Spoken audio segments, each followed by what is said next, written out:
ഒരു 50 വയസ്സ് പ്രായം കഴിഞ്ഞ ഒട്ടുമിക്ക പുരുഷന്മാരെയും അലട്ടുന്ന ഒരു പ്രധാന പ്രശ്നമാണ്.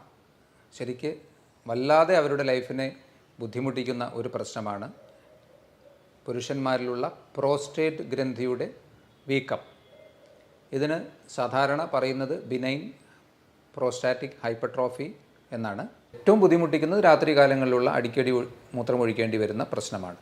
ഇത്തരത്തിലുള്ള പ്രശ്നങ്ങൾ ഉണ്ടാകുമ്പോൾ അതെപ്പോഴും ഒരു 50 ഇയേഴ്സ് കഴിഞ്ഞ ഒരു വ്യക്തിക്ക് നമുക്ക് അങ്ങനെ ചിന്തിക്കാമെങ്കിലും ഇത് കൂടാതെയും ഇതുപോലുള്ള സിമിലറായിട്ടുള്ള പ്രശ്നങ്ങൾ വരാം. പലപ്പോഴും പ്രോസ്റ്റേറ്റ് ഗ്രന്ഥിയുടെ അമിതമായ ലക്ഷണങ്ങൾ കാണിക്കുകയാണെങ്കിൽ നിങ്ങൾ തീർച്ചയായിട്ടും അൾട്രാസൗണ്ട് ചെയ്ത് നോക്കണം. കാരണം അപൂർവമായി പ്രോസ്റ്റേറ്റ് ക്യാൻസറൊക്കെ ആണെങ്കിൽ നമുക്കത് കണ്ടുപിടിക്കപ്പെടാതെ പോകാനും പാടില്ലല്ലോ. ഹലോ ഫ്രണ്ട്സ്, ഞാൻ ഡോക്ടർ അഭിരാം. ഒരു 50 വയസ്സ് പ്രായം കഴിഞ്ഞ ഒട്ടുമിക്ക പുരുഷന്മാരെയും അലട്ടുന്ന ഒരു പ്രധാന പ്രശ്നമാണ്. ശരിക്ക് വല്ലാതെ അവരുടെ ലൈഫിനെ ബുദ്ധിമുട്ടിക്കുന്ന ഒരു പ്രശ്നമാണ് പുരുഷന്മാരിലുള്ള പ്രോസ്റ്റേറ്റ് ഗ്രന്ഥിയുടെ വീക്കം. ഇതിന് സാധാരണ പറയുന്നത് ബിനൈൻ പ്രോസ്റ്റാറ്റിക് ഹൈപ്പർട്രോഫി എന്നാണ്.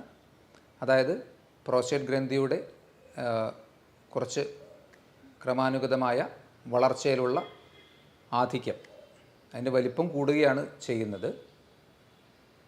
സസ്തനികളായ എല്ലാ ജീവജാലങ്ങളിലും കാണുന്ന ഒരു ഗ്രന്ഥിയാണ് പ്രോസ്റ്റേറ്റ്. ഇത് ഏകദേശം ഒരു 15 മുതൽ 17 ഗ്രാം, അത്ര ചെറിയൊരു ഗ്രന്ഥിയാണ്.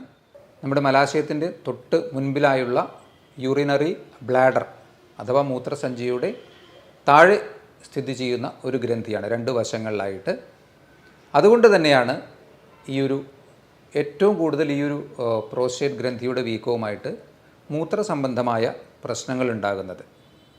ഇതിൻ്റെ ഫങ്ഷൻ ശരിക്കും പറഞ്ഞാൽ ഇത് നമ്മുടെ ബീജ ഉൽപ്പാദനത്തിലൊക്കെ സഹായിക്കുന്ന ഒരു ഗ്രന്ഥിയാണ്. സെമിനൽ വെസിക്കിൾസുമായി ചേർന്ന് പ്രവർത്തിക്കുന്ന ഒരു ഗ്രന്ഥിയാണ്. ലക്ഷണങ്ങളായിട്ട് പലർക്കും ഇതിനെപ്പറ്റി കൃത്യമായ ധാരണയില്ല ഈ മൂത്രസംബന്ധമായ പ്രശ്നങ്ങൾ പറയുമ്പോൾ. പക്ഷേ കുറച്ച് കഴിയുമ്പോഴേക്കും അവർക്കൊരു ധാരണയാകും. കാരണം ഒരു 50 വയസ്സ് കഴിഞ്ഞ ഒരു വ്യക്തി ഡോക്ടറെ സമീപിച്ച് മൂത്ര തടസ്സത്തെക്കുറിച്ചോ അല്ലെങ്കിൽ അതിലുള്ള ബുദ്ധിമുട്ടുകളെക്കുറിച്ച് പറയുമ്പോൾ പെട്ടെന്ന് തന്നെ ഡോക്ടർ ഈ ഒരു സജഷൻ പറയുമല്ലോ, പ്രോസ്റ്റേറ്റ് ഗ്രന്ഥിയുടെ വീക്കമാവാനാണ് സാധ്യത. അപ്പം അതിൽ നിന്ന് അവർക്ക് പെട്ടെന്ന് ആ ഒരു കാര്യം പിടികിട്ടും. പ്രശ്നമായിട്ടുള്ള മെയിനായിട്ട് വരുന്ന ലക്ഷണങ്ങൾ, ഒന്ന്, അടിക്കടി മൂത്രമൊഴിക്കാനുള്ള ഒരു ടെൻഡൻസിയാണ്.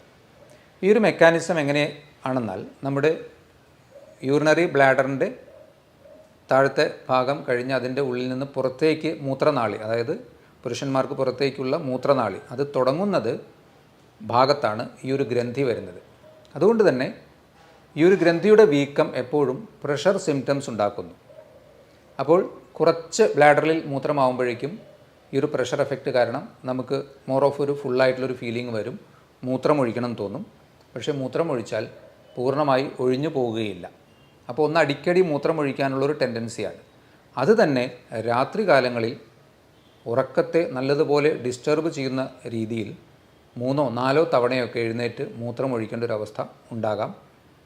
ഓരോ പ്രാവശ്യം മൂത്രമൊഴിക്കുമ്പോഴും അത് കംപ്ലീറ്റ് ആവാത്തത് കൊണ്ടാവാം പലപ്പോഴും വീണ്ടും കുറച്ച് കഴിയുമ്പോൾ വീണ്ടും ഫുള്ളായൊരു ഫീൽ, വീണ്ടും ഒഴിക്കണമെന്ന് തോന്നും. അതിൻ്റെ കൂടെ ഈ സ്ട്രീം തിന്നാവും, അതായത് പുറത്തേക്ക് പോകുന്ന മൂത്രത്തിൻ്റെ സ്ട്രീം കനം കുറയുക, സ്പ്ലിറ്റാവുക, 2 ഭാഗങ്ങളായി സ്പ്ലിറ്റായി മൂത്രം പോകാനുള്ള സാധ്യത. മൂത്രം ഒഴിച്ചു കഴിഞ്ഞാലും പിന്നെയും ചില ഡ്രോപ്പുകൾ ബാക്കിയായി ഡ്രസ്സിലൊക്കെ ആവാനുള്ളൊരു സാധ്യത. അതുപോലെ മൂത്രം ഒഴിക്കാൻ ഇരുന്ന് കഴിഞ്ഞാൽ മൂത്രം പുറത്തേക്ക് വരണമെങ്കിൽ തന്നെ നമുക്ക് കുറച്ച് വെയിറ്റ് ചെയ്യേണ്ടി വരും. മേ ബി കുറച്ച് സെക്കൻഡ്സൊക്കെ വെയിറ്റ് ചെയ്ത് കഴിഞ്ഞാൽ ആ ഒരു പ്രഷർ റിലീസായിട്ട് മൂത്രം പുറത്തേക്ക് വരുള്ളൂ. അതുപോലെ ഒഴിച്ച് കഴിഞ്ഞതിന് ശേഷവും ഒരുപാട് സ്ട്രെയിൻ ചെയ്യേണ്ടി വരിക. ഇതിൻ്റെ കൂടെ തന്നെ നേരത്തെ പറഞ്ഞല്ലോ, മലാശയത്തിൻ്റെ തൊട്ട് മുന്നിലായി വരുന്ന ഒരു അവയവത്തിൻ്റെ താഴെ കാണുന്നുള്ള മൂത്രസഞ്ചിയുടെ താഴെ. അതുകൊണ്ട് തന്നെ മലബന്ധം വളരെ അധികമായ വീക്കമുണ്ടെങ്കിൽ ശരിയായ രീതിയിലുള്ള മലശോധന കിട്ടാത്ത പ്രശ്നം, ശോധന കുറച്ച് തിന്നായിട്ട് അവിടെയും തിന്നായിട്ട് പോകുന്ന പ്രശ്നങ്ങൾ, ഇതൊക്കെ തന്നെ ഇത്രയും പ്രശ്നങ്ങളൊക്കെ കോമൺ ആയിട്ട് ഈ ഒരു അസുഖവുമായി ബന്ധപ്പെട്ട് ഉണ്ടാവാറുണ്ട്. ഇത് symptoms person to person vary ചെയ്യാം. ശരിക്കും ഈ വീക്കവും ലക്ഷണങ്ങളുമായിട്ടൊരു ഡയറക്റ്റ് കോറിലേഷൻ ഉണ്ടായിക്കൊള്ളണമെന്നില്ല. ചെറിയ വീക്കമുള്ളവർക്ക് കൂടുതൽ പ്രശ്നങ്ങളുണ്ടാകാം, കൂടുതൽ വീക്കമുള്ളവർക്ക് ഒരുപക്ഷെ മിനിമൽ പ്രശ്നങ്ങളെ ഉണ്ടാവാനും സാധ്യതയുള്ളൂ. അതിന് അങ്ങനെ ഡയറക്റ്റ് റിലേഷൻ പറയാൻ പറ്റില്ല. ഇനി ഇതിൻ്റെ കൂടെ ചില അവസരങ്ങളിൽ ഈ പ്രോസ്റ്റേറ്റിന് ഇൻഫ്ലമേഷൻ വന്ന് ചിലപ്പോൾ രക്തം കലർന്ന മൂത്രം പോകാനുള്ള സാധ്യതയുണ്ട്. അതുപോലെ തന്നെ ഏറ്റവും സിവിയറായിട്ടുള്ള ഒരു സ്റ്റേജിൽ തീരെ മൂത്രം പോവാത്ത ഒരവസ്ഥയും ഉണ്ടാകാം. കംപ്ലീറ്റ് ബ്ലോക്കേജ് ഓഫ് യൂറിൻ അങ്ങനെയും ഉണ്ടാവാൻ സാധ്യതയുണ്ട്. അപ്പോൾ ഇതിൻ്റെ കോമൺ ആയിട്ടുള്ള സിംറ്റംസ് ഇതൊക്കെയാണ്. ഏറ്റവും ബുദ്ധിമുട്ടിക്കുന്നത് രാത്രി കാലങ്ങളിലുള്ള അടിക്കടി മൂത്രം ഒഴിക്കേണ്ടി വരുന്ന പ്രശ്നമാണ്. ഇത്തരത്തിലുള്ള പ്രശ്നങ്ങൾ ഉണ്ടാകുമ്പോൾ അതെപ്പോഴും ഒരു 50 ഇയേഴ്സ് കഴിഞ്ഞ ഒരു വ്യക്തിക്ക് നമുക്ക് അങ്ങനെ ചിന്തിക്കാമെങ്കിലും ഇത് കൂടാതെയും ഇതുപോലുള്ള സിമിലർ ആയിട്ടുള്ള പ്രശ്നങ്ങൾ വരാം. For example urinary tract infection കൊണ്ട് വരാം. അതുപോലെ തന്നെ ഈ ബ്ലാഡറുമായി റിലേറ്റഡ് ആയിട്ടുള്ള എന്തെങ്കിലും സർജറി അല്ലെങ്കിൽ അബ്ഡോമിനൽ സർജറി കഴിഞ്ഞവർക്ക് അതിൻ്റെ പാർശ്വഫലങ്ങളായിട്ട് ഇത്തരത്തിലുള്ള പ്രശ്നങ്ങൾ വരാൻ സാധ്യതയുണ്ട്. ഇതിലുപരി ചിലപ്പോൾ പ്രോസ്റ്റേറ്റ് ഗ്രന്ഥിയുടെ ക്യാൻസർ മൂലവും, ഇതും വളരെ കോമൺ ആയിട്ടുള്ളൊരു കണ്ടീഷനാണ്, പ്രോസ്റ്റേറ്റ് ഗ്രന്ഥിയുടെ ക്യാൻസർ മൂലവും ഇത്തരത്തിലുള്ള സിംറ്റംസ് ഉണ്ടാകാം. അപ്പോൾ ഇതിൽ നിന്നൊക്കെ നമുക്കൊന്ന് വേർതിരിച്ചറിയണമല്ലോ. അപ്പോൾ അതിന് ഏറ്റവും സിമ്പിളായിട്ട് ചെയ്തു നോക്കാവുന്ന ഒരു ടെസ്റ്റ് എന്നുള്ളത് അൾട്രാ സോണോഗ്രാം എന്ന ടെസ്റ്റാണ്. USG വളരെ കോമൺ ആയിട്ട് നോൺ ഇൻവേസീവാണ്. അതായത് മറ്റു പാർശ്വഫലങ്ങളുമില്ല, നമുക്കൊന്നും വയറിൻ്റെ പുറത്ത് മാത്രം വെച്ച് ചെയ്യുന്ന ഒരു ടെസ്റ്റാണല്ലോ. അത് ചെയ്തു നോക്കിയാൽ തന്നെ ഒരുവിധം ആൾക്കാരിലൊക്കെ ഈ പ്രോസ്റ്റേറ്റ് ഗ്രന്ഥിയുടെ വീക്കം, അതിൻ്റെ ഗ്രേഡ് ഒക്കെ നമുക്ക് മനസ്സിലാക്കാൻ കഴിയും. അതിൽ തന്നെ റെസിഡ്യുവൽ യൂറിൻ, അതായത് മൂത്രം ഒഴിച്ചതിന് ശേഷം വീണ്ടും സ്കാൻ എടുക്കുമ്പോൾ എത്രത്തോളം മൂത്രം അതിൽ കെട്ടി നിൽക്കുന്നുണ്ട് എന്നുള്ളത് നമുക്ക് മനസ്സിലാക്കാൻ കഴിയും. അപ്പോൾ സിമ്പിളായിട്ട് ഡയഗ്നോസ് ചെയ്യാവുന്ന ഒരു അസുഖവുമാണ്. ലക്ഷണങ്ങൾ തന്നെ ധാരാളമാണ്. ഇനി അതല്ല അതിൻ്റെ അപ്പുറത്തേക്ക് അതിൻ്റെ ഗ്രേഡൊക്കെ മനസ്സിലാക്കണമെങ്കിൽ സിമ്പിളായിട്ടുള്ളൊരു അൾട്രാസൗണ്ട് ടെസ്റ്റ് ചെയ്ത് നോക്കിയാലും മതി.